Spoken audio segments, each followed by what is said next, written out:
April 7, 1945, the East China Sea. The ocean is calm, but beneath its surface, history is shifting. A gray mist hangs over the horizon, and through it emerges a shape, immense, deliberate, unstoppable. The Japanese battleship Yamato, pride of the Imperial Navy, glides forward like a floating fortress. 45,000 tons of steel. 9 guns so large they could fire a shell the size of a small car over 20 miles. Her decks gleam under a dull sky, her red rising sun fluttering weakly against the wind. Inside, 3,056 men prepare for what most already know, a mission with no return. They are bound for Okinawa under Operation Tengo, ordered to beach the ship and fight to the death. Fuel for a one-way journey, no air cover, no hope of rescue. In the distance, unseen and unheard, another predator waits. A small black shape beneath the surface, the USS Threadfin, one of dozens of American submarines encircling the Japanese home waters. It listens, tracks, transmits. Above the waves moves a leviathan of another era, below the silent hunters of the modern age. When they meet, the age of the battleship will end, and the ocean itself will bear witness to the death of a nation's pride. The sea tightens. The world holds its breath. The Pacific. Early 1945. The tide of war had turned, not in whispers but in thunder. For nearly 4 years, Japan's empire had stretched across the Pacific like a rising sun, from the jungles of Burma to the islands of Micronesia. But now that sun was sinking into blood and flame. American carrier groups ruled the skies. Submarines strangled Japan's supply lines. The Imperial Army was trapped on distant islands, isolated and starving. Everywhere the Japanese looked, the ocean that once promised glory had become a grave. The Pacific War closing in, by the spring of 1945, Japan's situation was beyond desperate. The Philippines had fallen after brutal fighting. Iwo Jima had been captured in March, placing American bombers within range of Tokyo. The Battle of Okinawa, the last step before the Japanese mainland, had begun just days earlier. On April 1st, the Americans called it Operation Iceberg, but to Japan it was the beginning of the end. Okinawa was more than a military objective. It was a symbol, a gateway to the homeland. If it fell, the next landings would come on Kyushu or Honshu itself. Japan's military command, the Imperial General Headquarters, IGHQ, knew it could not stop the American advance with conventional means. Its air force was crippled. Its navy had been shattered. What remained of the once proud Imperial Navy was a ghost fleet, a handful of cruisers, destroyers, and one great relic from another time, the battleship Yamato. The myth of Yamato was more than a ship. She was a statement, a monument to the belief that one decisive battle could decide the fate of nations, a belief that had defined Japanese naval doctrine for decades. The idea was called Kantai, Kessen, the decisive battle strategy. It was born from Japan's victory over Russia in 1905 at Tsushima, when Admiral Togo's fleet destroyed the Russian Baltic fleet in a single day. From that moment, Japanese naval planners believed that a single, overwhelming clash between fleets would always decide a war. Yamato was built for that battle. Laid down secretly at Kure Naval Arsenal in 1937, her construction was a national secret. Her specifications were hidden even from most of the Imperial Navy. She displaced 72,000 tons fully loaded, heavier than any warship ever built. Her main guns, 9 18.1-inch monsters, could hurl a 3,200-pound shell farther than any Allied weapon afloat. Her armor was so thick that no known torpedo could penetrate it, in theory. In the 1930s, when Japan expected to face a roughly equal U.S. Navy, the logic seemed sound. Build ships so powerful that even if outnumbered, they could not be destroyed. But by 1945, that world no longer existed. The age of air power at Pearl Harbor in 1941, Japan had proven that air power could sink even the mightiest ships. By 1944, it was the Americans who had mastered that lesson. The Battle of the Philippine Sea, June 1944, was a massacre. Hundreds of Japanese aircraft were destroyed in what pilots called the Great Marianas Turkey Shoot. Japan's remaining carriers were reduced to empty shells, their decks useless without planes or fuel. Then came Leyte Gulf, October 1944, the largest naval battle in history.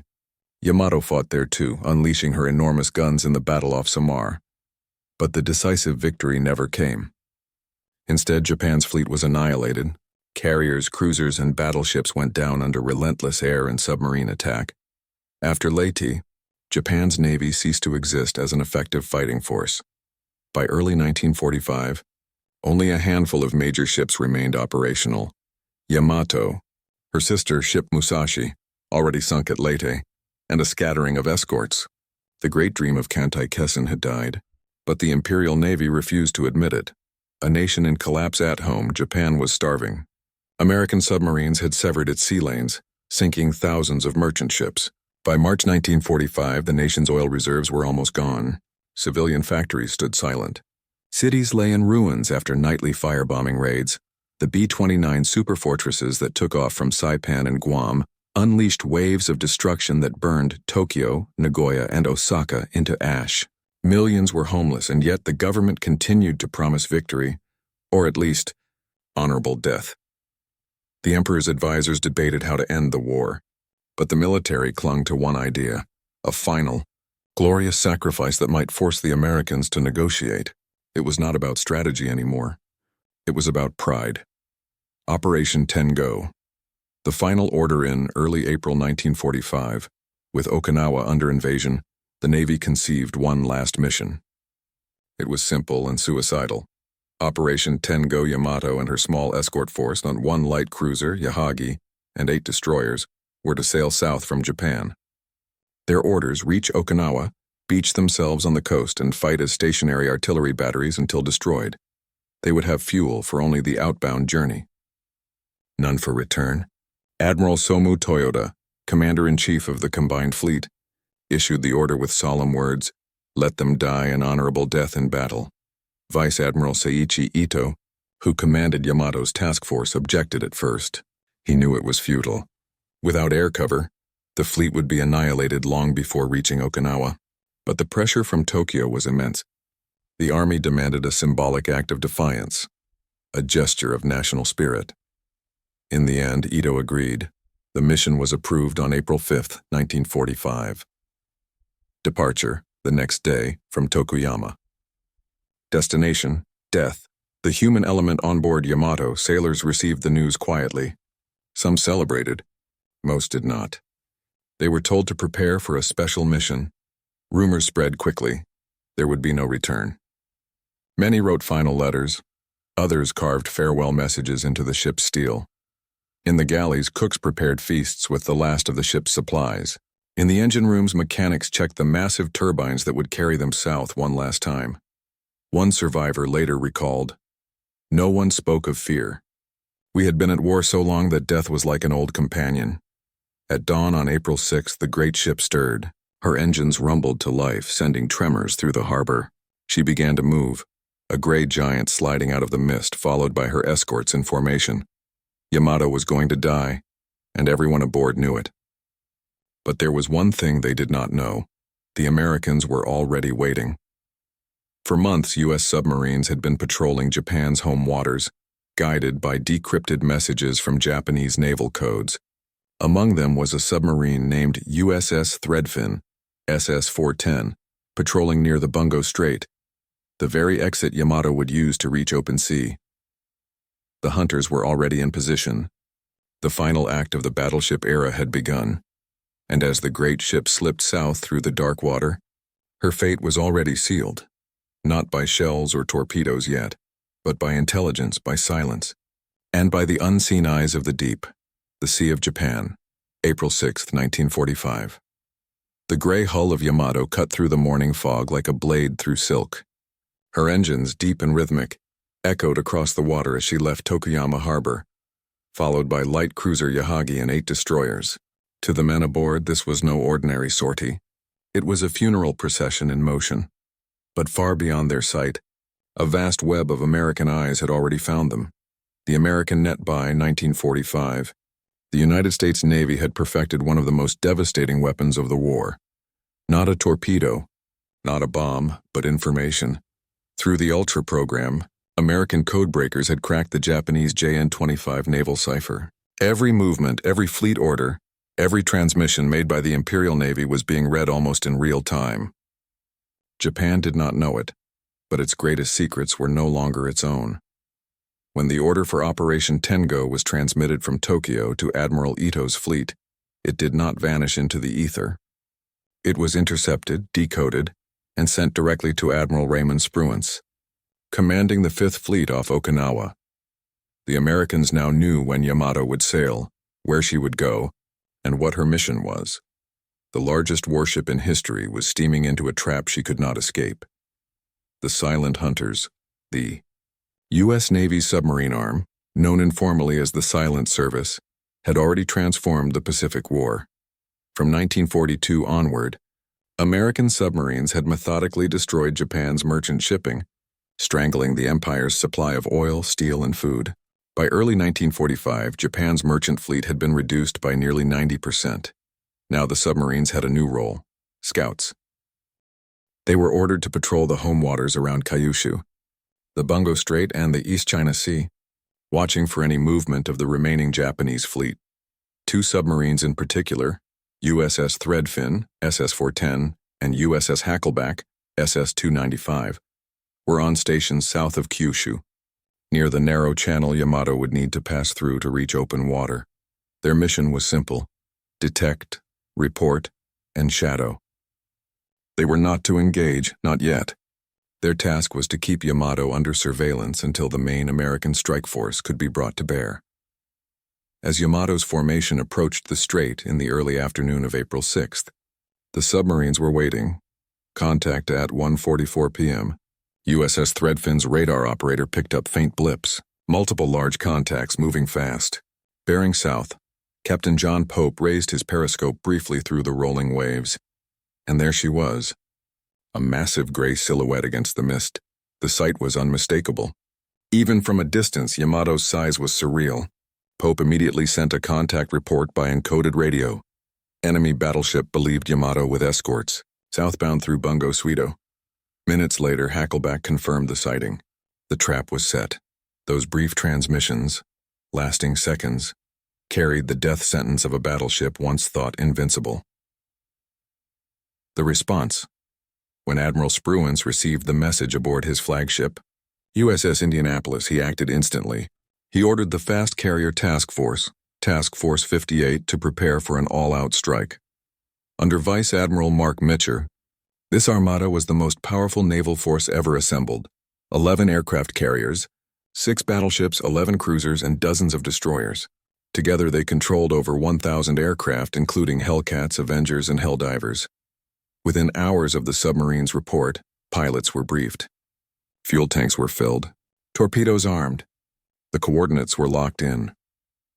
At dawn the next day, the largest aerial armada ever launched against a single ship would take flight. Inside the giant onboard Yamato, the atmosphere was eerily calm.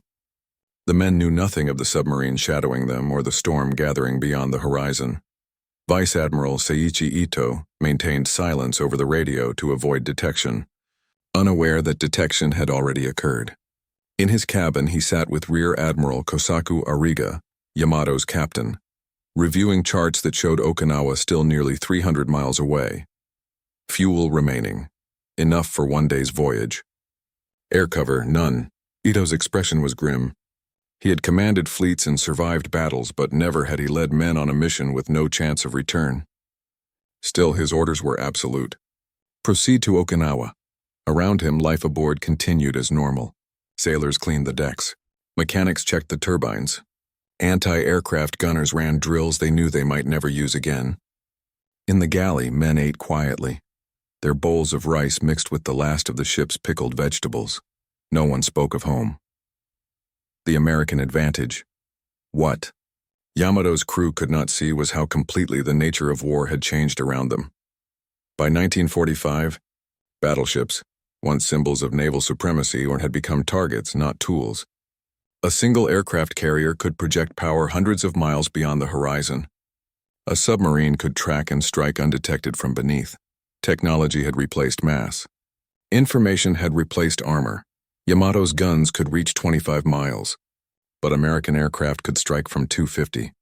Even before the fleet cleared Kyushu, Yamato was already outmatched by an enemy she could not see. Meanwhile, in the skies on Okinawa, air reconnaissance units reported spotting a formation of ships heading south at high speed. The reports were relayed to Task Force 58, confirming what the submarines had already transmitted. At dawn on April 7, 1945, the first wave of American carrier planes began to launch. Deck crews moved with precision and rhythm. Torpedo bombers, dive bombers, fighters, each assigned to a specific target in the approaching Japanese fleet. Over 400 aircraft would join the mission. The objective: destroy Yamato before she could reach Okinawa's shore. The last night as night fell over Yamato's task force, the sea was quiet. The fleet maintained a steady formation. Yamato in the center, Yahagi slightly behind. The destroyers spread in a protective ring.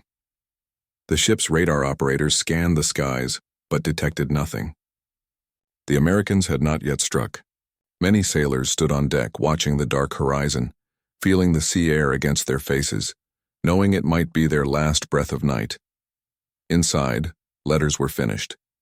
Some men burned theirs to save their families the pain. Others hid them in pockets, hoping the ocean might one day return them. In the engine rooms, the heat was unbearable. In the gun turrets, loaders rested beside shells taller than a man. Everywhere there was waiting, and above them, far beyond the clouds, the American strike force was already forming. A shift in the ocean at 4 a.m. Yamato's fleet altered course slightly, due south toward Okinawa. At that same moment, aboard the USS Yorktown in Essex, pilots received their final orders. Engage. Do not allow the enemy to close to gun range. The sea, calm through the night, began to darken as the first hints of dawn broke the horizon. In the gray light, Yamato's lookout spotted distant aircraft contrails, thin white lines against the sky. They didn't know it yet, but the ocean had already chosen its side. The age of the battleship was ending, the storm was coming, and Yamato was sailing straight into it. The submarine web. By the spring of 1945, the Pacific Ocean was no longer Japan's domain. What had once been their empire's blue shield, the vast, open sea, had turned into a labyrinth of American steel, sonar pings, and codebreakers' whispers. Submarines like USS Threadfin and USS Hackleback were the unseen architects of that invisible web. Each operated alone, hundreds of miles apart, yet connected by the pulse of American intelligence. To the Japanese, the ocean seemed empty. To the Americans, it was alive with signals, radar sweeps, coded flashes, magnetic bearings, each point in the map another stitch in a perfect noose. This was the modern face of warfare, not the clash of battleships broadside to broadside, but an orchestra of machines playing in silence. Eyes beneath the sea inside the steel hull of Threadfin, every man understood the gravity of what they had found. At periscope depth, the sea boiled gently above them. The periscope lens broke the surface, catching the gray silhouette of Yamato slicing through the waves. Captain John Pope whispered, almost reverently, "There she is. The last of them." The crew leaned close to the sonar console, listening to the rhythmic churn of 150,000 horsepower engines miles away. The sound was unmistakable. Deep, steady, mechanical thunder. Pope knew what it meant. He was staring at the largest battleship ever built, and she was sailing blind. He dictated a coded message to his radio officer. Enemy force, 1 battleship, 1 cruiser, 8 destroyers. Course 180. Speed estimated 12 knots. Believed Yamato. The message pulsed through the Pacific ether, climbing from one receiver to another, from the submarine to Pearl Harbor, then to Admiral Spruance's flagship, and finally, to the heart of Task Force 58. A chain of command stretching thousands of miles moved as one. Within minutes, hundreds of American pilots began suiting up. The silent hunters had done their job. Information as a weapon. The Battle of Midway had already proven that information could kill. By 1945, it had become a weapon sharper than any torpedo.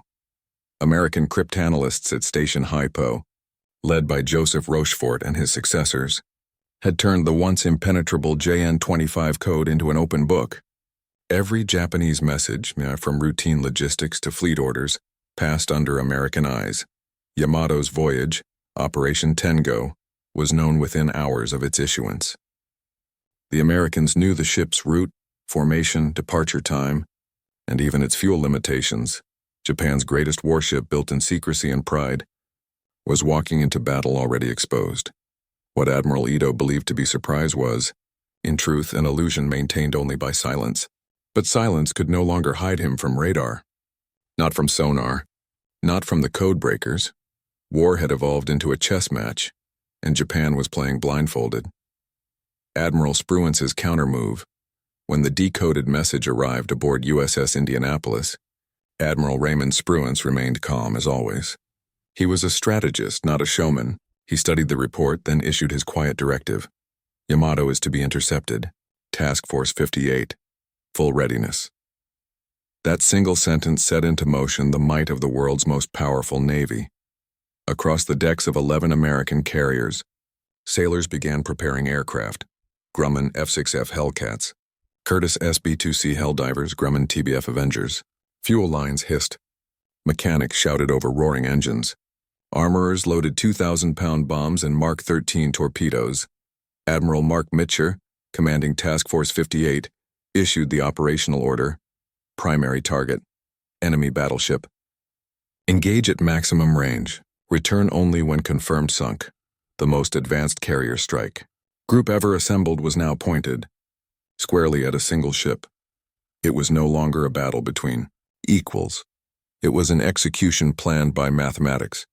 Japan's final gambit, meanwhile, aboard Yamato, Vice Admiral Seiichi Ito remained unaware of the trap closing around him. The fleet's mission, Tengo, had been born of desperation. Japan's high command had ordered Yamato to sail to Okinawa, beach herself and fight as a stationary coastal fortress. It was a suicidal mission, but symbolically it mattered, a final gesture of defiance from a dying empire. Ito had argued against it. He believed the fuel should be saved to defend the homeland. But he was overruled. To refuse would be dishonor. To obey was death, so he chose death. When the fleet departed Tokuyama Harbor, no music played, no crowds waved goodbye, only silence, and the slow churn of black smoke trailing into the sea. The battleship Yamato, the pride of Japan, was heading into oblivion. The scale of the imbalance to understand the true scale of what Yamato faced. One must see the numbers. Yamato's air defense would twin 127 dual-purpose guns, 62 25mm anti-aircraft cannons. Radar coverage limited to the 30 kilometers, American strike. Force over 386 aircraft in the first wave. Radar, range exceeding 200 kilometers. Coordinated, fighter-bomber torpedo doctrine perfected through years of war. Yamato could bring down dozens of attackers, but never all. For every plane she hit, 10 more would come, and once her magazines were dry, there would be no resupply. The ocean had become the enemy's domain. Echoes in the night at 0200 hours. April 7th, Yamato's formation steamed south through the East China Sea. The sea was calm, the moon high. The ships moved in tight formation, destroyers screening the battleship like wolves guarding a wounded alpha. Radar operators aboard the light cruiser. Yahagi picked up distant pings, echoes that didn't belong, but they dismissed them as atmospheric interference. No one imagined that 2 submarines had already reported their exact position to the enemy. At 400 hours, American aircraft carriers USS Essex, USS Bunker Hill, and USS Yorktown began launching their first strike waves. Engines roared in the darkness as one by one, aircraft rolled down the flight decks and vanished into the Black Sea air. The pilots knew their target's name. They had studied her silhouette in briefings. They had been told what she represented, the last breath of the Imperial Navy. Their mission was simple: erase her.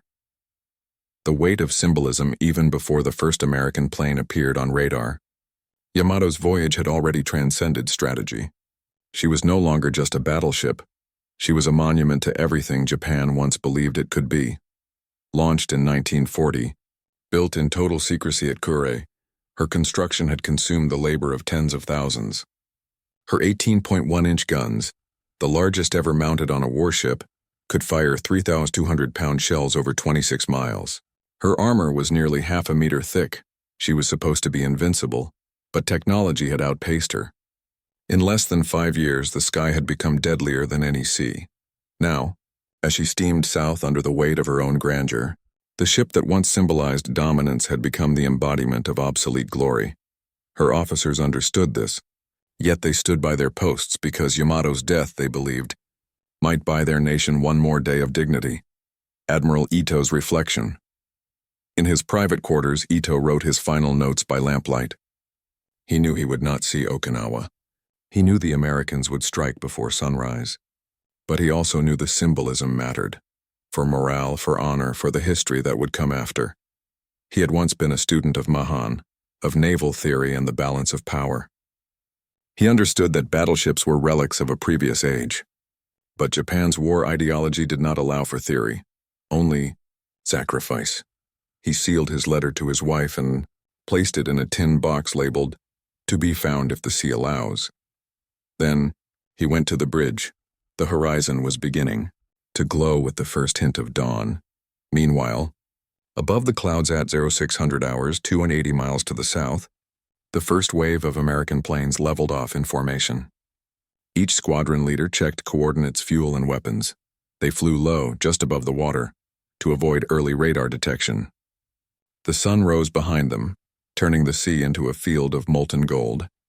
As they closed in, one pilot and a TBF Avenger glanced at his mission briefing. Target, Yamato, the pride of Japan. He tightened his grip on the control stick. He had grown up hearing about Pearl Harbor. Now he was flying against the ship that symbolized everything his country had fought to destroy. The moment before impact at 0710 hours, Yamato's radar screens lit up, dozens of returns. Closing fast from the south, Admiral Ito gave the order. All hands to battle stations. Open fire as they come into range. The ship's alarm sirens wailed across the decks. Men ran to turrets, strapped helmets, loaded shells. The anti-aircraft batteries swung skyward. The sea, once calm, erupted into metallic movement. Every man aboard knew this was the moment their ship had been built for, and it would be her last. The first wave, 1100 hours, April 7th, 1945. The gray sea below is calm, deceptively calm. As black specks appear on the horizon, they grow larger, louder, until the sound becomes a solid wall of thunder. Yamato's lookouts call out bearings. Her gunners brace themselves. Her commander, Vice Admiral Seiichi Ito, stands silently on the bridge, eyes fixed to the south. The first wave of American carrier aircraft, 280 strong, dives in. Hellcats slash through the clouds. Helldivers descend almost vertically, and Avengers skim the surface. Torpedoes armed. In the span of seconds, the largest warship on Earth finds herself in the center of the most coordinated aerial attack in naval history. The defensive fire, the battleship's guns erupt. 160 25mm barrels spit orange fire into the sky. 12 dual-purpose turrets thunder as shells streak upward in perfect arcs. The noise is unbearable, a rolling storm of mechanical fury. The air fills with black bursts of flak. Shell casings clang and tumble across the deck as crewmen shout over the roar. An observer on Yamato's upper deck would see it, the terrifying beauty of her power. Dozens of tracers rising, intersecting, bursting. It was as if the ship herself was clawing at the sky, refusing to die. For a moment it works. 3 helldivers disintegrate mid-dive, torn apart by direct hits. A torpedo bomber catches fire and cartwheels into the ocean. Men cheer, but there are too many. For every aircraft that falls, another replaces it. And the sky keeps coming. The first strikes at 12:19 hours, the first torpedoes hit. The Avengers approach low from the port side, using the sun's glare as cover. Each drops a 2,000-pound weapon, spinning, sleek, deadly, that cuts into the sea and streaks toward Yamato's hull. 2 impact amidships. A deep, thunderous explosion rolls through the steel belly. The ship lurches violently, listing 3 degrees to port. Inside lights flicker. Men are thrown from ladders. Damage control crews rush below, sealing watertight doors, fighting floods with pumps that can barely keep up. The sea has begun to take her inch by inch. Admiral Ito does not speak. He simply grips the railing tighter. The second wave minutes later. The second wave arrives, 130 more aircraft, diving from every direction. Helldivers target her deck, dropping 1,000-pound bombs that slam into her armor with volcanic force. One bomb pierces turret number 3, detonating deep inside. The entire gunhouse erupts. Flaming steel and men are thrown into the air. Another bomb hits near the forward tower. The bridge shudders. Smoke fills the air, yet Yamato keeps firing. Her gunners, some operating manually after power loss, keep their barrels aimed skyward, pulling triggers through tears and smoke. Their world is fire, their sky nothing but flame and steel. By now, her anti-aircraft ammunition is running low. The gunners switch to single-shot fire using whatever they have left. A sea of wreckage. The destroyers around Yamato fight desperately to protect her. The light cruiser Yahagi takes multiple torpedo hits and begins to break apart. Destroyers Isakaze and Hamikaze burn fiercely, leaving oil slicks that stretch for miles. The formation that once moved like a disciplined spearhead now drifts in chaos. Radio chatter fills the air. Engine failure, steering gone, abandoned ship. The Americans circle like hawks. From the sky, it looks like the ocean itself is on fire. Black smoke plumes rise 3,000 feet into the air. In the chaos, Yamato continues to fight. But she's alone now. Her escorts are burning, her speed is dropping, and the list has deepened to 10 degrees port. Torpedoes from the deep, the third wave of Avengers comes in low and deadly. They no longer attack from one direction. They split into groups, port and starboard, timing their runs to hit simultaneously. 8 torpedoes enter the water. 4 strike.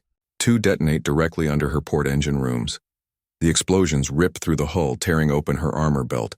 25,000 tons of seawater flood in minutes. Power fails in several compartments. The lights go out across the forward decks. The list increases to 15 degrees. Men are thrown against bulkheads, sliding across oil-slicked floors as the ship leans farther and farther into the sea. A report comes in. Boiler room flooded. Pumps inoperative. Steering control lost. Yamato is dying, but she still fights. Fire and fury at 13:30 hours. Yamato's remaining 18.1-inch guns fire their final salvo. The concussion rattles the sea for miles. Their shells vanish into the clouds, and no target, just defiance. The smoke is so thick that daylight turns to twilight across the deck. Flames roar from open hatches. Men stagger, blackened with soot, faces streaked with oil. Medics work by touch alone, unable to see through the smoke. Admiral Ito orders the remaining crew to abandon ship. Few can even hear him. The ship's loudspeakers have failed. His words are lost to the wind and fire. The final wave at 13:50 hours. The final attack begins.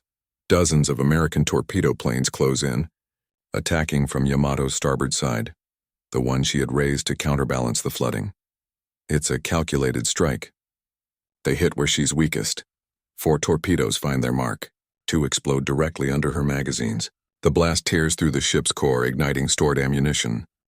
A fireball erupts, a mushroom cloud 20,000 feet high, visible to American pilots 200 miles away. It is one of the largest non-nuclear explosions ever recorded at sea. The entire forward section of the battleship disintegrates. Men are vaporized instantly. The hull splits in 2.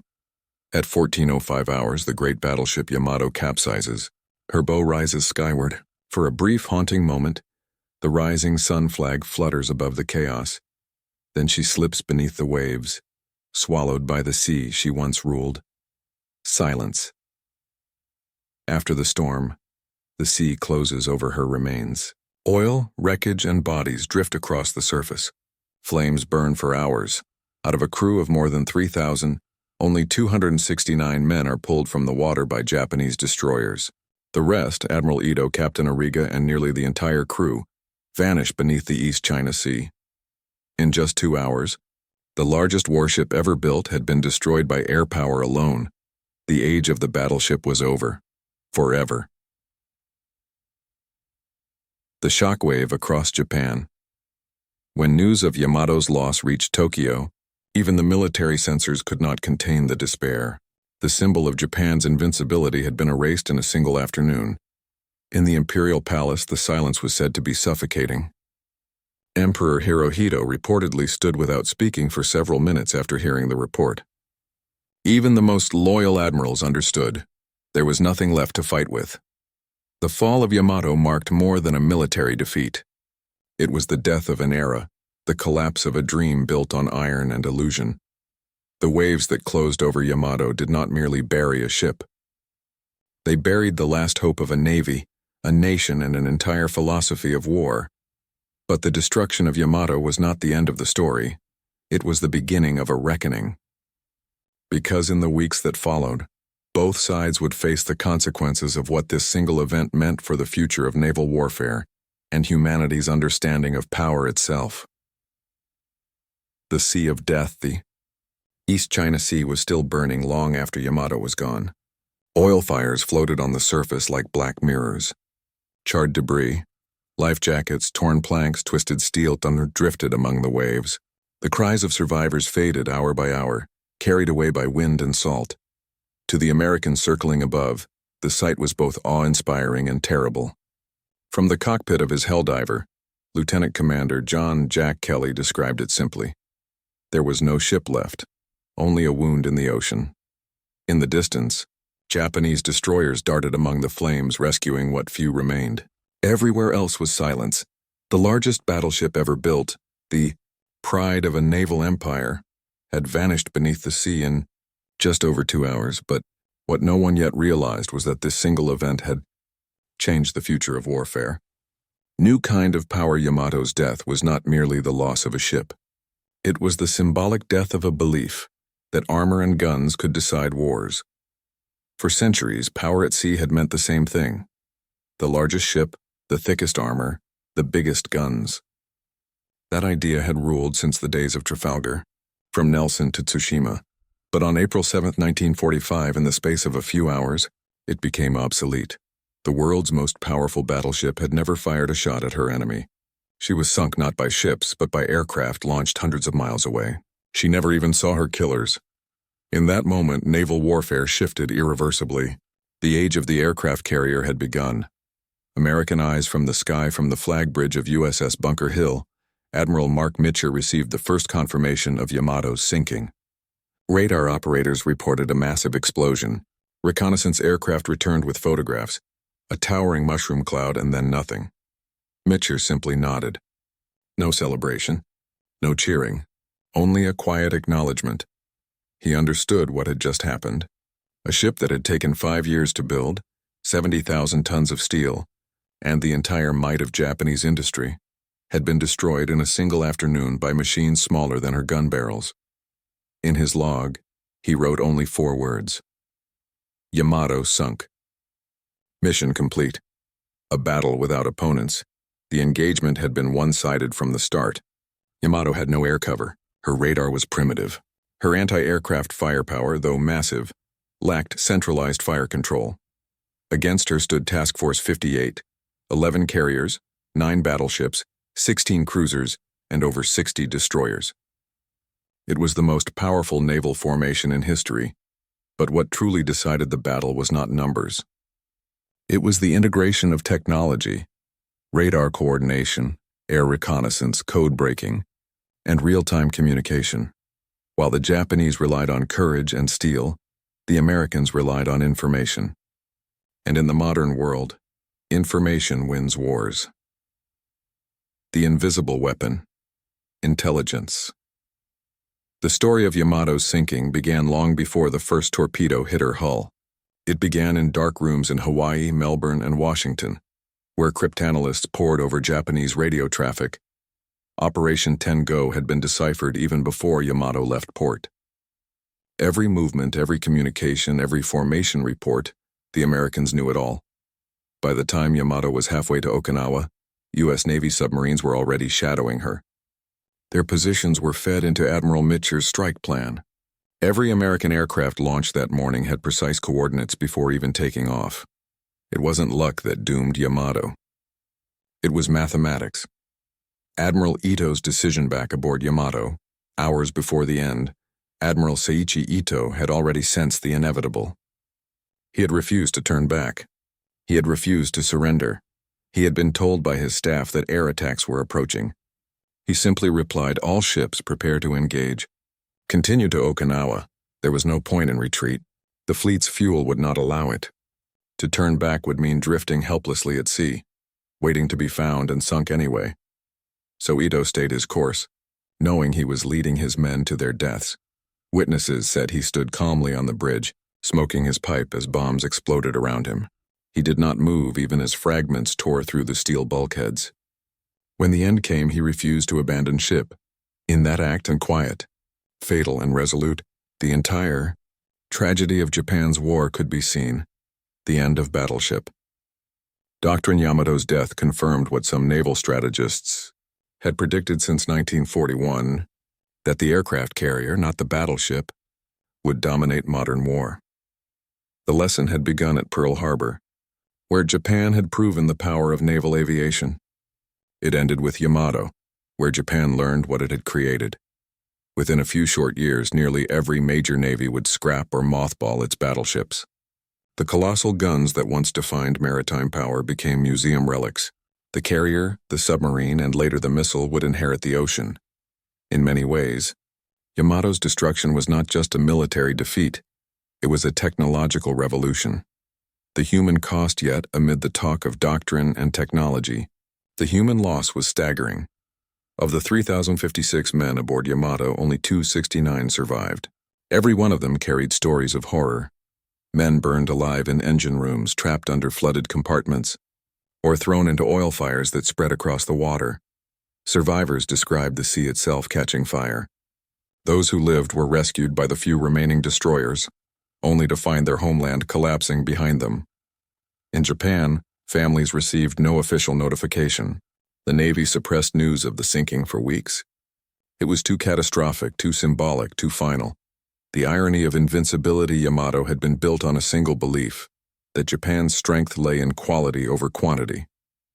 If one ship could outgun 10, the balance would be restored. But by 1945, that philosophy was dead. Industrial power, the ability to produce hundreds of planes, dozens of carriers, thousands of bombs, mattered more than craftsmanship or courage. Yamato was the last monument to an age when nations believed that perfection could defeat scale. She was proof that in total war, perfection dies before production. A message to the future when the smoke cleared, the ocean was empty. The Americans had already turned back toward Okinawa. Their mission was complete. They didn't need to occupy the site or collect debris. The ocean had already claimed its secret, but the implications spread fast. Within days, Allied strategists in the Pacific Theater began rewriting their doctrines. Carrier groups became the centerpiece of naval warfare. Submarines were recognized as strategic assets, and the battleship, the weapon that had ruled the seas for over 3 centuries, was officially obsolete. It was a lesson paid for with 3,000 lives. The sea would close over Yamato's grave and conceal her for decades. But the echo of her death would reshape every navy that followed. And yet the battle was not just about ships or weapons. It was about the collapse of an empire, and the realization that technology had finally surpassed the courage of men. The shock in Tokyo. When the coded message finally reached Tokyo, it was brief and almost emotionless. The Yamato has been lost, all hands presumed dead. It was April 8, 1945. The words landed like an artillery shell in the halls of the Imperial Navy General Staff officers, who had built their careers on the dream of naval supremacy. Stared in silence. For decades, the Japanese Navy had been the symbol of national pride, the weapon that had defeated Russia, the force that had once dominated the Pacific. Now its greatest creation lay at the bottom of the sea. Admiral Suemu Toyota, chief of the combined fleet, quietly removed his cap. He did not speak. He simply bowed his head. Around him, aides wept. Some struck the walls in frustration. Others stood motionless, refusing to believe the report. The loss of Yamato was not just military, it was spiritual. Japan's most powerful symbol of defiance, honor, and craftsmanship was gone. The emperor is informed. At the imperial palace, Emperor Hirohito was informed of the disaster in private. He asked a single question. Did she reach Okinawa? When told she had not, he lowered his eyes. No further questions were asked. The emperor had long been aware that the war was unwinnable, yet Yamato's loss marked something deeper. The end of the illusion that divine spirit alone could overcome material might. The ship had been named, for ancient Japan itself, Yamato, meaning the soul of the nation. Her destruction felt like a prophecy fulfilled. Voices of the survivors, the few who lived through the inferno, were picked up by Japanese destroyers and brought back to Sasebo and Kagoshima. They were emaciated, burned, and in shock. When interrogated, most spoke of the same thing: the sky, endless plains, Endless bombs. Endless noise. They never saw their enemies' faces. Survivor Petty Officer Takahashi Ichiro recalled, "The sky opened up like hell itself. The water was fire. We did not fight men that day. We fought God." In hospitals across Kyushu, doctors treated the men in silence. Nurses bowed when passing their beds as though in the presence of ghosts. The Navy refused to publicize their testimonies. Instead, newspapers printed stories claiming Yamato had fought heroically off Okinawa and inflicted heavy losses before sinking. The people were told she had fulfilled her mission, but the survivors knew better. They had seen the empire's heart stop beating. A nation in denial on the streets of Tokyo. Civilians still gathered at shrines, praying for victory. Air raids had become nightly. Food was scarce. The young were being conscripted. Yet official broadcasts continued to speak of glorious resistance. The government hid the extent of the defeat, fearing that morale would collapse if the truth emerged. Behind closed doors, however, the high command knew the end was near. Yamato had been Japan's last major naval asset. Her loss meant there would be no relief for Okinawa, no chance of defending the home islands by sea. Even the most loyal admirals began whispering of surrender, not out of fear, but out of exhaustion. The last fleet after Yamato's death, the Imperial Navy had virtually ceased to exist as a fighting force. Only a handful of destroyers, submarines, and training vessels remained. Fuel reserves were nearly empty. Aircraft production had fallen to a fraction of its former rate. What had once been a blue water navy spanning the Pacific was now reduced to defending Japan's own coasts. Every harbor was scarred with bomb craters, every shipyard silent. In the following weeks, even the few remaining carriers, Zuikaku, Shokaku, Taiho, and others, would be sent on suicidal final missions or sunk at anchor. By May 1945, Japan's naval flag, the rising sun, no longer flew on the open sea. The kamikaze response. The loss of Yamato triggered a new wave of kamikaze operations. To many in the military, her destruction was proof that Japan could not match America's technology, only its spirit. Commanders began telling pilots that they were now the battleships of Japan. Their bodies were the armor. Their planes were the guns. In Okinawa, hundreds of young men volunteered for death missions, believing they were avenging Yamato. They painted her name on their aircraft before taking off. One pilot wrote in his diary, "If Yamato has fallen, then I must become her shell." It was a desperate, tragic logic, one that replaced strategy with sacrifice. Okinawa. The living hell meanwhile, the Battle of Okinawa raged on. The Americans had landed on April 1st, 1945. By the time Yamato was sunk, the island had become a cauldron of death. Japanese defenders fought to the last man, employing caves, tunnels, and suicide attacks. Civilians were trapped in the crossfire. Tens of thousands took their own lives rather than surrender. Yamato's mission had been to support these defenders, to provide a symbolic hope that the Navy still stood. Her loss shattered that illusion. By June, Okinawa had fallen. It was the bloodiest battle of the Pacific War, a preview of what an invasion of Japan itself would look like. The empire's collapse by July 1945, the empire that had once stretched across Asia was collapsing piece by piece. Burma had fallen. The Philippines were lost. Saipan and Iwo Jima were gone. The Navy was gone. Japan now faced the unthinkable, defeat.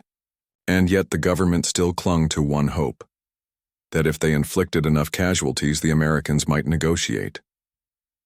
It was a fantasy built on the same delusion that had birthed Yamato, the belief that honor could outweigh reality. But the world had changed. Technology had rendered honor irrelevant. The final irony. The irony was bitter. The same nation that had once revolutionized naval warfare with the attack on Pearl Harbor, proving the supremacy of air power, had now fallen victim to it. Japan had shown the world what aircraft could do. America had perfected it. In a single day, the child of that philosophy, Yamato, was destroyed by its own legacy. The circle was complete. The men left behind, In Hiroshima and Kure, widows of Yamato's sailors gathered at shrines to offer prayers. Many had not yet been told officially that their husbands were dead. Some still waited by the docks, refusing to believe the rumors. In a small fishing village near Nagasaki, the mother of a gunner's mate was reported to have kept his room untouched for 30 years. His uniform still folded, his shoes polished. For her, Yamato had never sunk. To many Japanese families, she became not a ship but a spirit, a soul that would watch over Japan in its suffering. The hidden photos. After the war, U.S. Navy photographers developed rolls of film taken from reconnaissance planes during the attack. They showed a ship torn apart, columns of water and flame rising hundreds of feet high. The images were classified for decades, partly to conceal tactics, partly because of their horror. When they were finally released to the public, they stunned the world. One image, showing Yamato's magazine explosion forming a massive mushroom cloud, was so vast that it was mistaken for an atomic blast. It became the defining image of the battleship's end, the moment when the sea itself seemed to erupt. A nation's symbol. Sinks by August 1945, the empire was gone. The atomic bombings of Hiroshima and Nagasaki would deliver the final blow. But spiritually, Japan had died 4 months earlier, with Yamato. She was not just a ship, she was the idea of invincibility, the embodiment of Japan's faith in itself.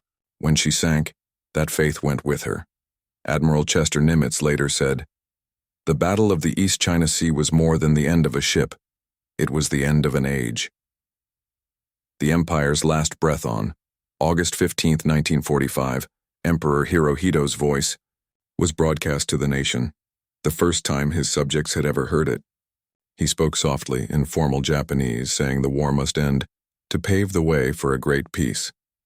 In the ruins of Tokyo, a few of Yamato's surviving crew listened from hospital beds. Some wept. Some stared in silence. One whispered, "Then, at least, we did not die for nothing."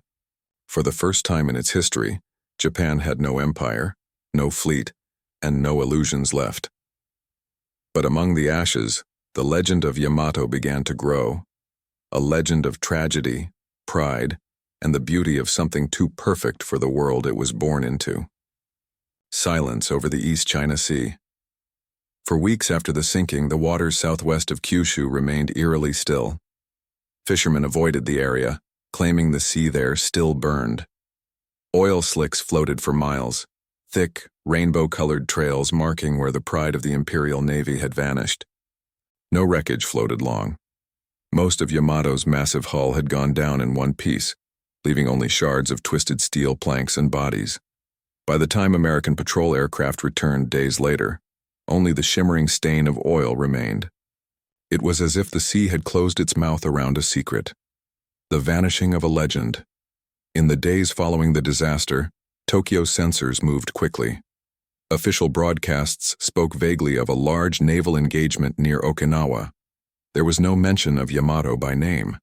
Even families of the crew received no direct confirmation. Some learned of the ship's fate only months later, when casualty notices arrived printed on thin gray paper. It wasn't until after Japan's surrender in August 1945 that the truth became public. By then the empire was gone, and so was the navy that had built its might on her decks. For decades, Yamato remained half memory, half myth, whispered about in veterans' meetings, remembered only by those who had seen her. There were no monuments, no official mourning, only silence. The Americans take note to the U.S. Navy. The sinking of Yamato was both a tactical triumph and a confirmation of doctrine. It validated everything American admirals had believed since Pearl Harbor, that air power had rendered the battleship obsolete. Fleet Admiral Chester W. Nimitz noted in a post-war interview, "No fleet, no matter how strong, could survive without control of the air. Yamato was proof." U.S. Navy intelligence officers studied the wreck reports carefully. They were astonished at the size of the ship, her armor thickness, her main guns, her crew complement. One analyst described her as a floating fortress designed for a war that no longer existed. The Americans had not only destroyed a ship, They had destroyed a philosophy. The sea's secret tomb for 35 years, Yamato's final resting place remained unconfirmed. Though Japanese sailors estimated her sinking coordinates to be roughly 200 kilometers southwest of Kyushu, the exact location was uncertain. In the 1970s, Japanese historians and marine engineers began searching for her remains using sonar and magnetic detection. They were driven not by militarism but by closure. For many families, finding Yamato meant finding their sons. In 1982, after months of surveying, researchers aboard the Akashi research vessel detected an enormous metallic anomaly, 345 meters below the surface. Cameras were lowered into the blackness. What they found stunned them. There she was. The once mighty Yamato lay on her side, broken cleanly in two. Her bow section, still recognizable, was buried deep in the seabed. The stern lay a few hundred meters away, scattered with the remains of her massive gun turrets. Rust and coral had consumed her steel, but her shape was unmistakable. The sea had preserved her in silence, not as a weapon, but as a monument. The emotional return when news broke in Japan that Yamato's wreck had been found, it reignited old emotions. Veterans wept. Children of lost sailors traveled to Kagoshima to throw flowers into the sea. Newspapers ran front-page stories with the headline, "Yamato found. The soul of the nation sleeps beneath the waves." For many Japanese, it was not triumph or nostalgia they felt, it was grief. The rediscovery forced a nation to confront its past once again. The war was not just about victory or defeat. It was about the human cost of belief, artifacts of iron and memory in later expeditions. Japanese divers retrieved small artifacts from the wreck, a piece of hull plating, a shattered compass, fragments of porcelain, even a rusted spoon marked Navy property. Each item was treated with reverence, placed in museums as relics of an era that had shaped modern Japan's soul. None of the sailors' remains were disturbed. Yamato's wreck was declared a war grave, protected under Japanese law. It was said that nearly 3,000 men still rested within her, sealed in their steel tomb. At memorial services, Shinto priests performed sea rituals, blessing the waters where she lay. Families came to bow toward the horizon. They did not call it the wreck. They called it the sleeping place of Yamato. The weight of legacy. By the 1980s and 1990s, Japan had transformed. The empire was gone. Democracy had taken root. The Yamato story, once censored, was now studied openly. Historians debated her meaning. Some called her a symbol of feudal pride, a monument to arrogance. Others saw her as a reminder of sacrifice, craftsmanship, and courage. Naval engineers marveled at her design, at how a nation under resource strain had managed to build such an immense, complex machine. She represented both the brilliance and blindness of her era. As author Yoshida Mitsuru, himself a Yamato survivor, later wrote, "She was not built for war. She was built for faith." That was her beauty and her curse. A cultural resurrection. By the turn of the 21st century, Yamato's image had returned, not as propaganda but as art. Films, books, and even anime retold her story through new lenses. The 2005 feature film Yamato depicted her final battle in vivid realism, bringing tears to audiences who saw their grandparents' generation finally acknowledged. Younger Japanese, far removed from the war, began to see Yamato not as a weapon, but as a lesson, a reminder of how far faith can drive a nation and how far it can fall. She became a cultural paradox, a relic of war, yet a symbol of peace. A ship that refused to die even in the deep. Yamato continues to live. Her coordinates are known to only a few, kept secret to prevent scavenging. Marine biologists report that coral reefs now cover her remains, an ecosystem growing from the wreckage of war. Nature had reclaimed her. Life had returned to what was once death. For the Japanese people, it was poetic.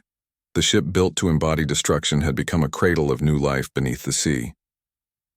The end that began a new Japan in the decades that followed her loss.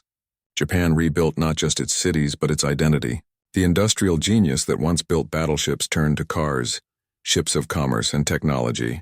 The precision, discipline, and craftsmanship that had created Yamato were not erased. They were redirected. She had been the end of one Japan and the beginning of another. When Prime Minister Shinzo, Abe visited Kagoshima in 2015 for the 70th anniversary of the war's end. He placed a wreath at the Yamato Memorial. He said simply, "We remember not the weapon, but the men, and we learn." The crowd stood in silence, facing the sea where Yamato still slept. The waves rolled in quietly, as if bowing. From warship to warning in the years following her rediscovery, the Yamato became more than a relic. She became a warning, a floating parable about the limits of power. To naval historians, her destruction symbolized the death of the battleship era. To the Japanese people, she symbolized something even greater, the cost of blind faith in the face of reality. Her enormous size, her unmatched guns, her thick armor, none of it mattered when confronted by the storm of aircraft above.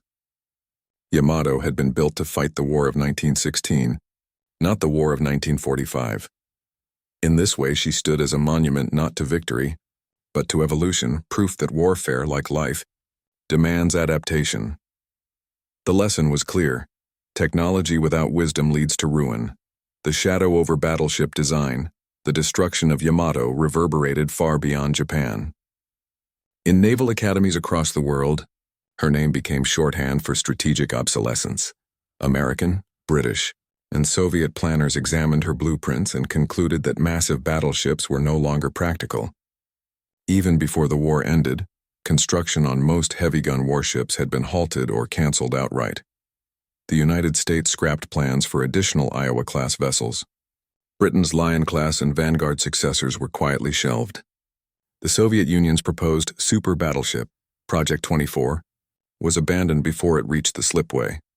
Yamato had not just been the last of her kind, she had killed her own species. The rise of the carrier age, the aircraft carrier, once seen as auxiliary to the fleet, had become its centerpiece.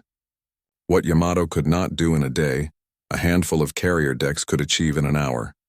The American task force that destroyed her, Task Force 58, represented the new face of warfare: mobility, range, and overwhelming air superiority. This shift marked the dawn of the modern naval doctrine, one where projection of air power, not armor thickness, determined dominance. Every nation that studied Yamato's fall learned the same truth. The age of the giant guns was over. In this sense, Yamato's death gave birth to the Navy of the future. Japan's transformation post-war Japan, under American occupation, was forbidden from maintaining an offensive military. The once proud Imperial Navy was disbanded, its ships scrapped or scuttled. Yet the discipline and craftsmanship that had built Yamato did not disappear. It evolved into something peaceful. Shipyards that once forged steel for war began building merchant vessels, tankers and fishing fleets. Engineers who had once designed turrets and armor turned their expertise toward industry, infrastructure, and automobiles. In the space of 2 decades, Japan shifted from a nation of soldiers to a nation of builders. The spirit of Yamato, in perfection through creation, lived on, but now in harmony instead of conquest, memorials and memory in Kure, the port city where Yamato was born. A memorial now stands overlooking the Seto Inland Sea. Visitors can walk through exhibits that display fragments of her hull, photos of her crew, and scale models showing her immense form. The museum's centerpiece is a 1/10 scale replica of Yamato, nearly 27 meters long, built with the same attention to detail as the original ship. Every rivet, every gun, every radar mast has been reconstructed precisely. It is not a monument to war but to craftsmanship and loss. At its base, an inscription reads, "Dedicated to the 3,056 men who sailed upon the Sea of Fate." Each year, on April 7th, the anniversary of her sinking, survivors' families gather there in solemn ceremony. They offer incense, flowers, and quiet prayers. There are no flags, no slogans, no speeches, only remembrance. The cultural resurrection by the late 20th century, Yamato's story had re-emerged not as propaganda, but as artistic reflection. Writers, filmmakers, and musicians used her as a canvas to explore Japan's transformation from empire to democracy. In literature, authors like Yoshida Mitsuru and Shigeru Fukutake wrote personal accounts not of glory, but of grief. Their works stripped away the myths and revealed the human reality behind the steel. Cinematically, Films like Otokotachi no Yamato 2005 reintroduced her story to a generation born long after the war. The film's tagline read simply, "We will not forget." The movie was not about victory. It was about friendship, duty, and the weight of inevitability, universal emotions that transcended nationality.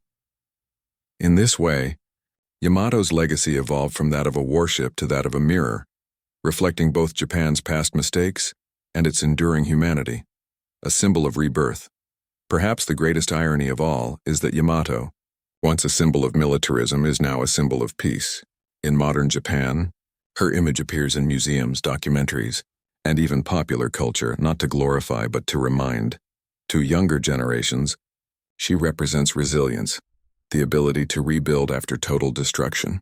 To older ones, she remains a scar, a reminder of what blind faith in power can cost.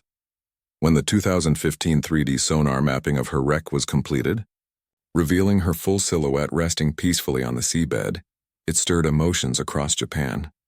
Television broadcasts showed high-definition footage of her ruins. Viewers wept not for a lost empire, but for the tragedy of men who never had a choice.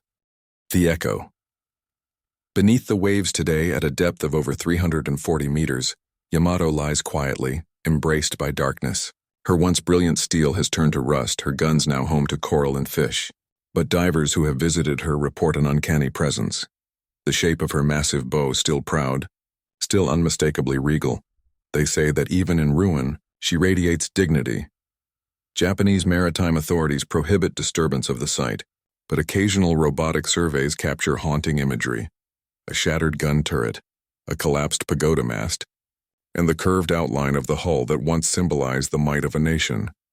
She lies facing north, toward home. What she taught the world. The story of Yamato is not about defeat. It is about the human tendency to believe in invincibility, even when reality proves otherwise. Every empire in history has built its Yamato, an object of faith meant to defy fear. For the British, it was the HMS Hood. For the Germans, the Bismarck. For the Americans, perhaps the very idea of the unsinkable ship. Each shared the same fate, undone not by weakness, but by the changing tides of time. The lesson endures. Technology changes. Pride does not. Steel and spirit, at the end of the war, Japan's people were left with nothing. Cities burned, fleets gone, families shattered. And yet, from that nothingness they rebuilt one of the most advanced, peaceful, and prosperous nations on earth. This paradox lies at the heart of Yamato's legend. She was born from hubris but remembered with humility. She represented destruction yet inspired creation. She sank in despair but gave rise to hope. Every year, as the April winds pass over the waters where she sleeps, veterans and civilians alike pause to remember. They bow toward the horizon and whisper the same word that has endured across generations: Yamato. A name once meant to command fear, now spoken in reverence. The waves roll on. The world has changed, but beneath the surface of the East China Sea, a monument of steel still dreams, silent, eternal, and unbroken. Her story does not end in fire. It ends in peace. The moral dimension, pride, duty, and the death of a symbol. There was no strategic justification left for the Yamato's final voyage. The Imperial Navy's High Command knew it. Admiral Toyota knew it. Even Captain Aruga knew it. Yet in those closing days of the Empire, Japan was governed not by logic, but by the code of Bushido, the spirit of sacrifice, and the belief that to die in service to the emperor was the highest honor imaginable.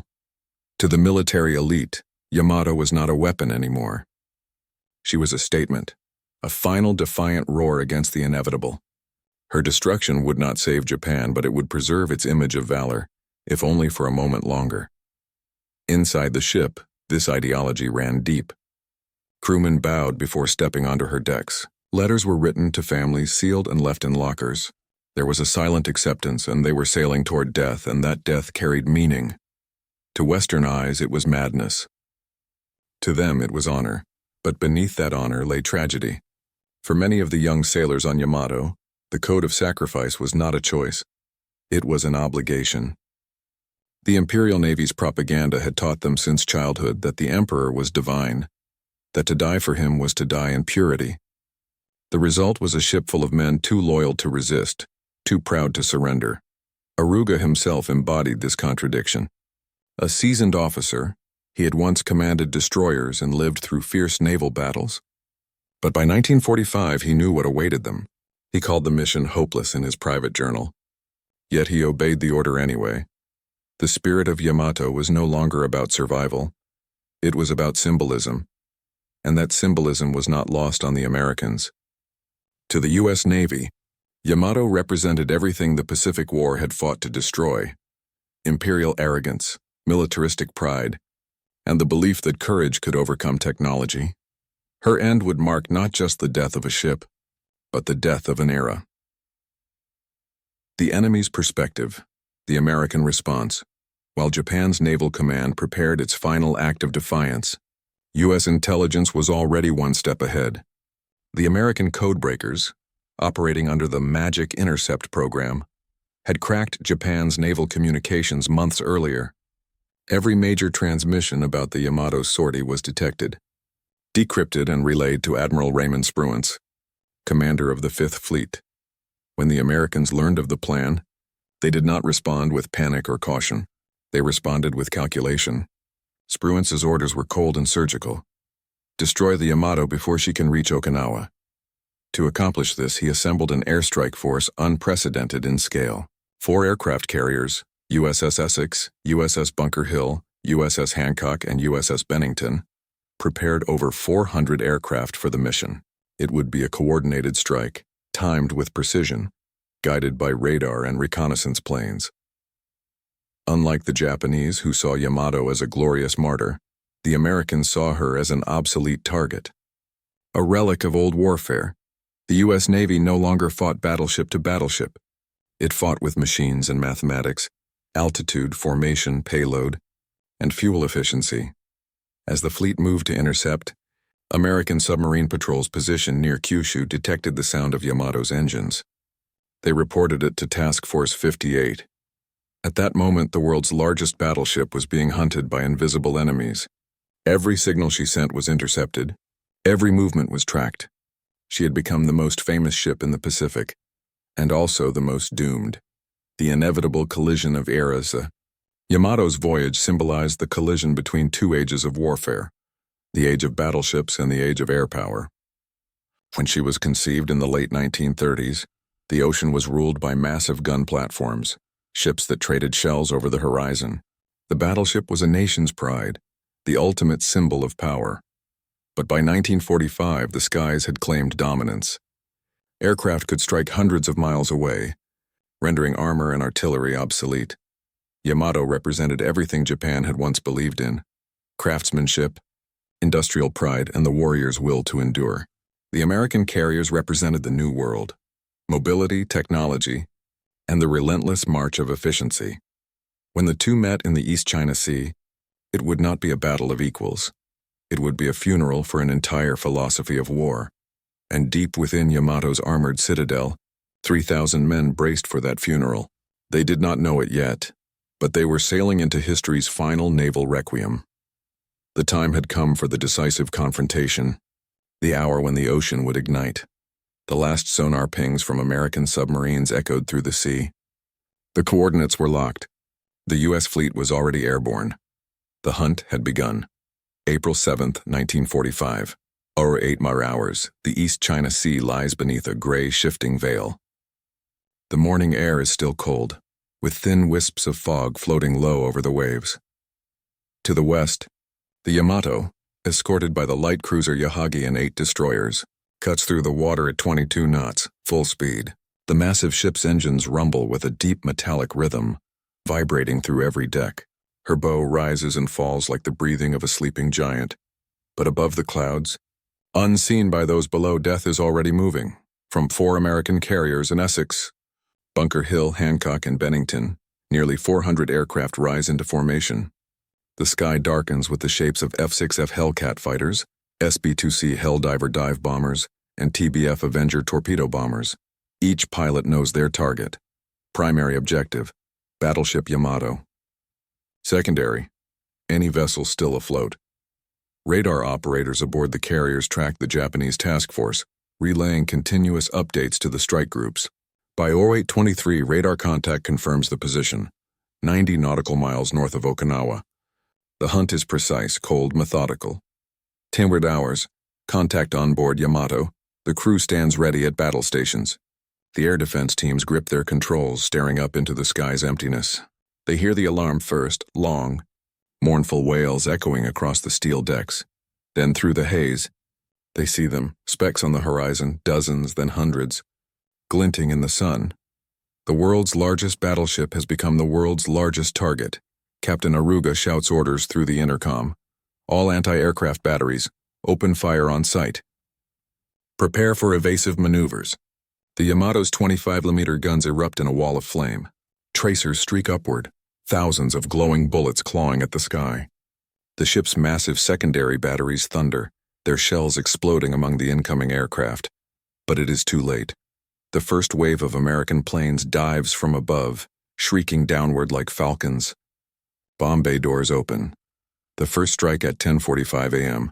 The first 500-pound bomb slams into Yamato's forward deck, tearing through armor and detonating near turret number 1. The explosion throws sailors into the air. Smoke billows upward in a column hundreds of feet high. Within seconds, more bombs hit amidships, near the port side anti-aircraft mounts. Flames spread rapidly. The ship shudders, water rushing in through torn seams.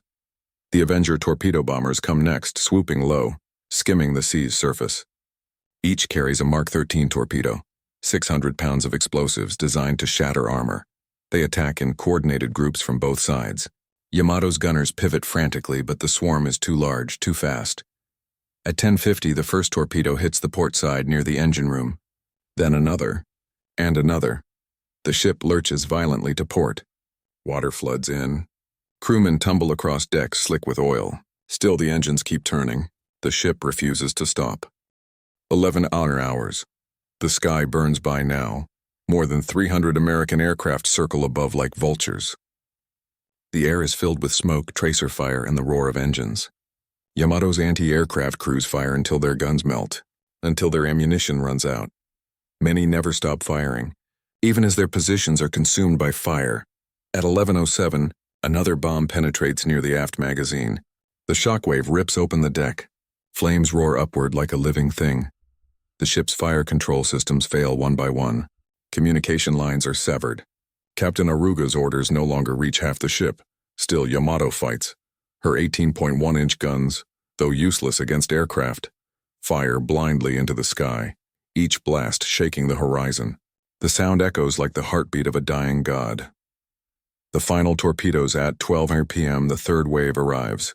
More Avengers, the final blow. They come in low under the clouds, lining up perfectly on the port side where the ship is already listing. 8 torpedoes are launched in quick succession. 5 hit their mark. Each detonation tears open new wounds in the hull. Compartments flood instantly. The ship's internal pumps can't keep up. Bulkheads buckle under pressure. The Yamato begins to roll. First 5 degrees, then 10. Then 20 sailors below decks are trapped. Those above scramble to the high side, clinging to rails slick with oil and seawater. Explosions echo through the corridors. Ammunition stores cooking off one by one. Aruga stands on the bridge watching his ship lean farther into the sea. He does not speak. He simply bows once quietly. 2:15 p.m., the moment of death. At 12:15, a final torpedo strikes deep below the waterline. The shock is followed by silence, then a thunderous internal explosion. The ship's forward magazine ignites, a flash of light. White, blinding, all-consuming, bursts from the center of Yamato's hull. For a split second, the entire battleship lifts from the ocean. Then it disintegrates. A fireball 4 miles high pierces the sky, visible even from Kyushu. Debris rains down for minutes. Steel, oil, and the remains of men who had lived for honor. The largest battleship ever built is gone. In less than 2 hours. 20 p.m. Silence. When the smoke clears, the sea is littered with burning wreckage. Oil slicks stretch for miles. A few survivors cling to floating debris, sailors who, moments earlier, had been part of the proudest ship in Japan's history. They watch in disbelief as the ocean closes over her, final resting place. Of Yamato's 3,056 crew, only 269 survive. The rest vanish beneath the waves, swallowed by the silence they once ruled. Above them, the last American planes turn for home. No cheering, no celebration, just the calm knowledge that something immense has ended. The age of the battleship is over, and in its place rises the reign of the carrier and the machine. The explosion still echoes across the sea as the U.S. Navy begins recovering pilots and logging kills. But for those who witnessed it, the sight of that final eruption will haunt them forever. The moment when steel, pride, and human will collided with the inevitability of progress. The shockwave of silence, the explosion of the Yamato was so powerful that it shattered windows on distant patrol planes 20 miles away. Observers aboard the American carriers watched in disbelief. They had seen ships sink before, but never like this. The mushroom of smoke and flame rose nearly 20,000 feet into the sky. At its base, a boiling cauldron of black oil and red fire consumed everything that had once been the pride of the Imperial Navy. Within seconds, radio communications from the strike group erupted with confirmation. Target destroyed. Yamato has ceased to exist. The carriers Essex, Bunker Hill, Hancock, and Bennington began receiving fragments of the message through static. Even before the full report was read, Admiral Raymond Spruance, commander of the Fifth Fleet, knew. The last of Japan's great battleships had been erased, not by another ship, but by the air and by strategy. Survivors in the oil for the men who had served aboard Yamato. The sea was now their only companion. Oil burned on the surface, spreading in thick black waves. Survivors clung to whatever debris they could find, planks, barrels, pieces of steel. Many were covered in burns. Others were blind from the flash. The smell of oil and salt hung heavy in the air. The cries of wounded sailors echoed faintly over the waves, then faded one by one. A Japanese destroyer, Yukikaze, one of the few still afloat, risked American attack to search for survivors. Her crew lowered ropes and nets, pulling in oil-soaked men from the water. When the count ended, only 269 of Yamato's 3,056 were alive. Every officer above the rank of lieutenant, including Captain Aruga, was gone. Yamato's death was not a battle. It was an execution. The precision of the American attack, the scale of destruction, and the sheer imbalance of power marked a turning point in naval warfare. The ghosts of the escort nearby, the light cruiser Yahagi, shared Yamato's fate. Struck repeatedly by bombs and torpedoes, she went down fighting, taking more than 400 men with her. Of the 8 destroyers that had begun the voyage, 4 were sunk outright. 1 was crippled, and the rest limped back toward Japan, carrying survivors and the unbearable truth. Japan's navy, once the mightiest in the Pacific, and no longer existed. The Yukikaze, remarkably untouched, became the sole witness of the fleet's destruction. Her commander later described the sight. The sea was covered with men and oil. The Yamato's masts were gone. Only fire remained where the ship had been. In Tokyo, messages began to arrive from the Southern Fleet Command, each more fragmented than the last. When the final transmission confirmed Yamato's loss, there was no ceremony, no announcement. Only silence. The pride of the empire had died at sea, and with her, Japan's belief in victory. American precision on the other side of the Pacific aboard the American carriers, crews began logging combat data. The USS Essex reported 227 sorties flown against Yamato's group. A total of over 700 bombs and torpedoes had been dropped. Only 10 American aircraft were lost. It was not the scale of firepower that impressed commanders. It was the efficiency. For decades, the battleship had been the symbol of naval dominance. Thick armor, colossal guns, direct line-of-sight warfare. But on April 7, 1945, aircraft operating from hundreds of miles away had rendered that symbol obsolete. No shells, no duels, just intelligence, coordination, and air superiority. The United States Navy had rewritten the rules of the sea. The message to Tokyo. When word reached Tokyo that Yamato was gone, it struck like a silent hammer. Few details were released to the public.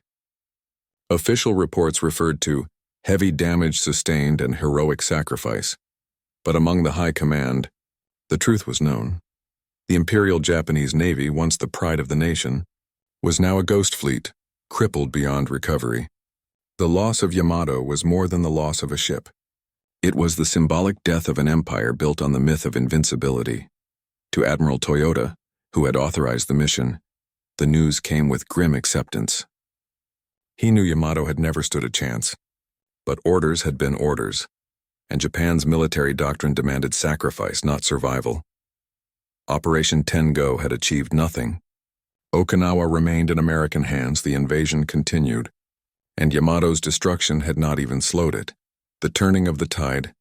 In the days following the battle, American forces continued their relentless advance across Okinawa.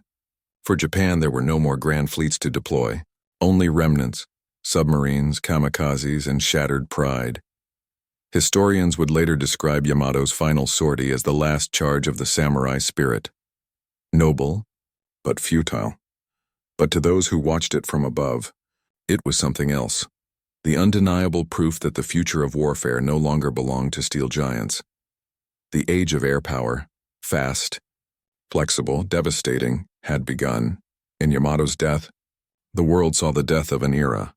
Beneath the waves today, the wreck of the Yamato lies 100 to 200 feet below the surface of the East China Sea. Discovered in 1985 by the Japan Broadcasting Corporation and the U.S. Navy, her remains are split into two massive sections. The forward hull is overturned, the giant 18-inch gun turret scattered across the seabed. Her anchor chain, still coiled, lies undisturbed after all these years. Divers who visited the site described it as haunting. A grave, not a relic. Thousands of sailors still rest there, sealed inside the steel tomb that once symbolized power. Legacy in motion. After Yamato's destruction, the U.S. Navy shifted permanently to carrier-centric warfare. Battleships like Iowa and Missouri would serve on, but never again as the dominant force. On September 2, 1945, less than 5 months after Yamato's sinking, Japan would surrender aboard the USS Missouri, another battleship, but this one flying the American flag. It was a poetic ending. The ship that once represented unstoppable power had died in flames, and another, standing peacefully in Tokyo Bay, now bore witness to the dawn of peace. From that day onward, the oceans belonged to the carriers and the planes. The leviathans of steel were gone. The sea above Yamato's grave remains calm now, a silent, endless field of blue. But for those who know her story, every ripple whispers the same truth. No weapon, no matter how mighty, can outlast the evolution of war, and beneath that silence, the wreck still lies, the ghost of Japan's pride, the tomb of an age, the sea without the Yamato in. The days following April 7, 1945, the East China Sea returned to silence. The burning slicks faded, the last fragments of debris sank beneath the waves, but across Japan that silence echoed like a hollow drum. There were no broadcasts, no triumphant announcements. Only coded internal reports made brief, emotionless absolute. Battleship Yamato lost in action. Survivors minimal. The Imperial Japanese Navy had no words to describe what it meant. The nation's most powerful weapon, the very embodiment of Japan's industrial and military might, was gone. For the first time, Japan's people began to realize something that their leaders had long concealed. The empire could no longer win. A nation in denial. The government-controlled press released only fragments of the truth. The official statement described Yamato's final sortie as a heroic act of sacrifice. No mention of destruction. No mention of defeat, yet rumors spread quickly. Families of sailors stationed aboard Yamato received telegrams with a single line: "Your son died honorably in battle defending the homeland." Mothers and fathers wept quietly, unsure what that battle had been or where. In military circles, the mood was darker still. Officers whispered that sending Yamato to sea with no air cover had been not courage but desperation. An act of defiance against the inevitable. Among the surviving admirals, few could even speak the ship's name. The pride of the fleet, the dream of dominance in Britain, had ended in a cloud of smoke and oil. Strategic collapse. By early April 1945, Japan's military situation was collapsing on all fronts. The Battle of Okinawa had begun on April 1st, just 6 days before Yamato's final sortie. Over 180,000 American troops, supported by hundreds of ships and aircraft, had landed on the island. the last stepping stone before the Japanese home islands themselves. The Japanese High Command had hoped that a dramatic counterattack by the Navy could disrupt the invasion, even briefly. But without fuel, without pilots, and without air cover, Yamato's mission was doomed before it began. Her loss left the Imperial Navy with almost nothing capable of open ocean warfare. By mid-April, Japan's remaining battleships were immobilized in port. Carriers were empty hulks, stripped of aircraft and fuel. Destroyers and submarines hid near the coasts, unable to operate. Japan's naval empire, which had once stretched from the Indian Ocean to Pearl Harbor, had been reduced to ruins. The death of the battleship dream when Yamato was first laid down in 1937 at the Kure Naval Arsenal. Japan had imagined her as a symbol of destiny. At 72,000 tons fully loaded, she was designed to outgun any ship afloat. Her 9 18.1-inch guns were unmatched in range and destructive power. But by 1945, her purpose no longer existed. Aircraft had replaced big guns. Radar had replaced lookouts. Mobility and intelligence had replaced armor and pride. The Yamato was a masterpiece of engineering, but a monument to an outdated idea. When she sank, it wasn't only Japan's navy that died. It was the death of a philosophy, the belief that sheer size and firepower could overcome strategy and innovation.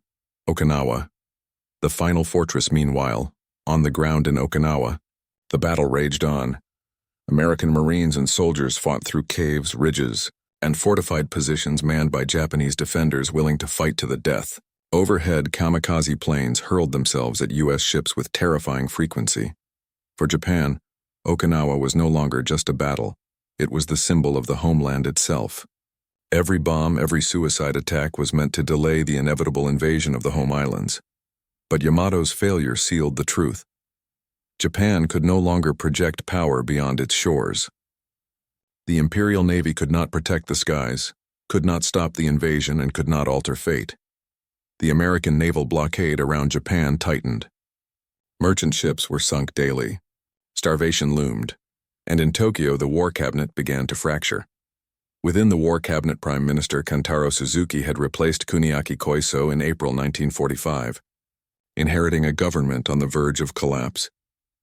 Military leaders demanded continued resistance.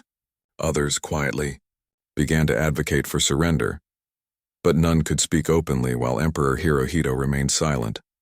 The loss of Yamato deepened that silence. If Japan's greatest battleship could not even reach Okinawa, what hope remained for defense of the homeland? The Army's generals clung to the idea of one final decisive battle, a last stand on the beaches of Kyushu, but even they knew it was fantasy. Reports from the South spoke of the Americans' endless air power, of their new weapons, of the total destruction that followed each raid. Tokyo itself had been burned nearly to the ground by the March 9-10 firebombing, killing over 100,000 civilians. The empire was dying by inches. The American perspective for the U.S. Navy. The sinking of Yamato was both a triumph and a lesson. The operation had been a demonstration of perfect coordination. Radar tracking, carrier-based air power, and precision strikes all working in harmony. The battle lasted barely 2 hours, yet it confirmed a truth the Navy had long suspected. The battleship was obsolete. Admiral Chester Nimitz's staff compiled the after-action reports within days. The conclusion was clear. Future naval strength lies in the aircraft carrier and the submarine. The capital ship is no longer decisive. The sinking of Yamato, like that of Musashi at Leyte Gulf, became the final proof. From that moment on, every major navy on Earth began to rethink its doctrines. The oceans would never be ruled by gunfire again, but by wings and silence. Psychological ruin in Japan. Yamato's loss carried an emotional weight that went beyond strategy. The ship had been built in secret, a symbol of national pride. Its very name evoking the ancient word for Japan itself, Yamato Damashi. The spirit of Japan, her destruction felt like the loss of the nation's soul. The press avoided discussing it. School children were never told the details. But among the military and civilians alike, whispers spread that the gods of war had abandoned them. Even among surviving sailors, The memory of that day never faded. One survivor, Petty Officer Second Class Yoshida Mitsuru, later wrote, "We watched the sky fall upon us. We were told the Yamato would never sink, but when she exploded I realized the war was already over." He was right. Though Japan would fight for 4 more months, its fate had already been sealed beneath the waves of the East China Sea. The wreckage of Yamato lay silent below, but above Japan's empire was breaking apart, economically, militarily and spiritually. And while the nation mourned quietly, the Allies prepared for what would come next. Operation Downfall, the planned invasion of Japan, a plan that would never come to pass, because a new kind of weapon was waiting on the horizon. Shadows over a dying empire. After April 1945, Japan's empire existed only on paper. Its navy was shattered. Its airfields were graveyards. Its cities lay in ruins. Every week brought new raids from the American B-29 superfortresses, massive bombers that roared in from the Marianas, dropping hundreds of tons of incendiaries on industrial centers and civilian neighborhoods alike. By June, the cities of Tokyo, Osaka, Nagoya, and Kobe were little more than ashes. Factories could no longer produce enough fuel or munitions. Railways were cut. Crops failed. Starvation crept through the countryside, yet the imperial government still refused to yield. The code of Bushido, the way of the warrior, demanded death before surrender. And so, even as the nation crumbled, orders went out to prepare for the final defense of the homeland. Every citizen, and from school children to elderly, farmers, it was to take up arms, bamboo, spears, knives, anything that could be used to kill. Operation Ketsugo, Japan's final gamble. The military called it Operation Ketsugo. Decisive operation. The plan envisioned a nationwide defense against the inevitable American invasion. Millions of civilians would join soldiers in suicide charges. Thousands of planes would be converted into kamikaze craft. In the south, Japan concentrated its remaining troops on the island of Kyushu, expecting the Americans to land there first. They were right. Across the Pacific, U.S. planners were preparing Operation Downfall, a 2-phase invasion of Japan. Operation Olympic, the invasion of Kyushu, scheduled for November 1945. Operation Coronet, the invasion of Honshu and Tokyo, planned for early 1946. Estimates of casualties were staggering. Some predicted up to 1 million Allied dead and several million Japanese. In both Washington and Tokyo, the question was the same. How many more would have to die before the war ended? The fire from the sky. While generals planned, the skies burned. In May 1945, the Tokyo air raids reached their peak. The largest, on May 25 to 26, left more than 3,000 dead and another million homeless. B-29 formations turned entire districts into infernos. Firestorms sucked oxygen from the streets, trapping civilians in flames. Photographs from the aftermath show nothing but wasteland, rows of chimneys rising from blackened ground. For many survivors, this was the first time they truly understood what modern war meant. It was no longer soldiers fighting soldiers. It was annihilation. The fall of Okinawa. Meanwhile, on June 22, 1945, the Battle of Okinawa officially ended. After nearly 3 months of fighting, Japan had lost more than 100,000 soldiers and tens of thousands of civilians. It was the bloodiest battle of the Pacific War. Okinawa's beaches were now in American hands, and from there, Japan's home islands lay within easy reach. General Mitsuru Ushijima, the Japanese commander on Okinawa, chose ritual suicide over surrender. Before his death, he told his officers, "The Imperial Army has fought bravely, but Japan's fate is sealed. I wish only peace for the Empire." Few in Tokyo heeded those words. Instead, military leaders vowed to make the next battle even bloodier. But in secret, some began to consider another possibility: negotiation. Operation Olympic approaches. By July, Allied reconnaissance aircraft were flying daily over southern Japan. They photographed beaches, fortifications, and troop movements. In the Pacific, the U.S. Third Fleet, commanded by Admiral William Bull Halsey, prepared for the assault. Dozens of aircraft carriers, battleships, and destroyers gathered near Okinawa. Among them were the Iowa-class battleships, descendants of the very concept that Yamato had once embodied, but faster, better armed, and fully integrated with carrier task forces. The American sailors who would soon invade Japan had no idea that another weapon was being readied in secret. A weapon that would make Operation Downfall unnecessary. The Manhattan Project in the deserts of New Mexico. On July 16, 1945, the world changed forever. A blinding flash lit up the early morning sky at Trinity Site, followed by a thunderclap that echoed across the Jornada del Muerto Valley. The first atomic bomb had detonated. Physicist J. Robert Oppenheimer watched the mushroom cloud rise and whispered words from the Bhagavad Gita. "Now I am become death, the destroyer of worlds." The bomb's success gave President Harry S. Truman a new option, one that might end the war without an invasion, but it was also a moral gamble unlike any in human history. The Potsdam Declaration on July 26, 1945. The Allies, the United States, Britain, and China, issued the Potsdam Declaration. It called on Japan to surrender unconditionally or face prompt and utter destruction. The Japanese government debated for days. The army demanded rejection. Some ministers urged negotiation with the Soviet Union. Emperor Hirohito, still silent, hoped for a peace with honor, but no clear answer came. The government's official response was a single word: mokusatsu. We withhold comment. To the Allies. It was interpreted as defiance. Hiroshima at 8:15 a.m. on August 6, 1945. The B-29 Enola Gay flew over the city of Hiroshima. Inside its bomb bay was Little Boy, a uranium-based atomic bomb weighing over 9,000 pounds. When it detonated, the city vanished in an instant. A fireball 300 meters wide vaporized everything within its core. Temperatures reached over 3,000 degrees Celsius. Buildings melted. Human shadows burned into the walls. In seconds, 70,000 people were dead. By the end of the year, the toll would rise above $140,000.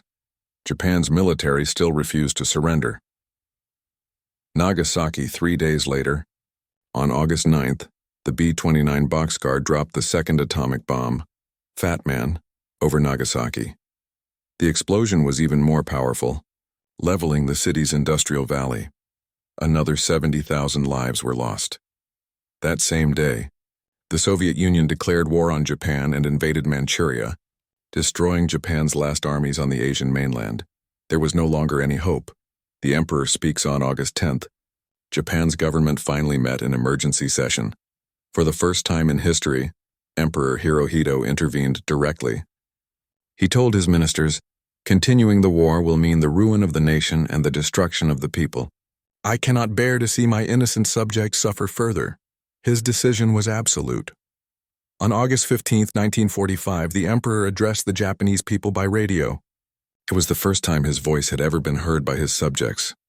The enemy has begun to employ a new and most cruel bomb, the power of which is incalculable. Should we continue to fight, it would result in the obliteration of the Japanese nation. We have decided to effect a settlement of the present situation by resorting to an extraordinary measure. That extraordinary measure was surrender. Across Japan, people knelt in silence. Many wept.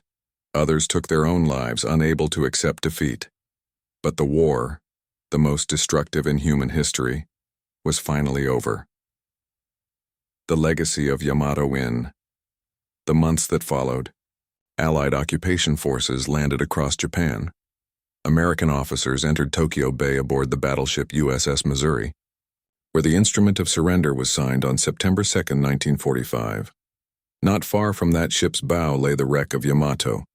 Deep beneath the East China Sea, a silent grave for over 3,000 men. For many, the connection was symbolic. The Missouri represented the new order: air power, radar, and industrial coordination. The Yamato represented the old: pride, isolation, and belief in the invincibility of tradition. The two ships never met in battle. But in that moment of surrender, they stood as opposites, the beginning and the end of an era. A nation reborn in the years after the war, Japan rebuilt itself from the ruins. Factories turned from weapons to consumer goods. Cities rose again from ashes. The nation renounced war in its new constitution, pledging never to maintain an offensive military force. And yet the memory of Yamato endured. To this day, Her name symbolizes not only the power and pride of pre-war Japan, but also the tragedy of a nation consumed by its own ideals. She was the mightiest battleship ever built, and the last of her kind.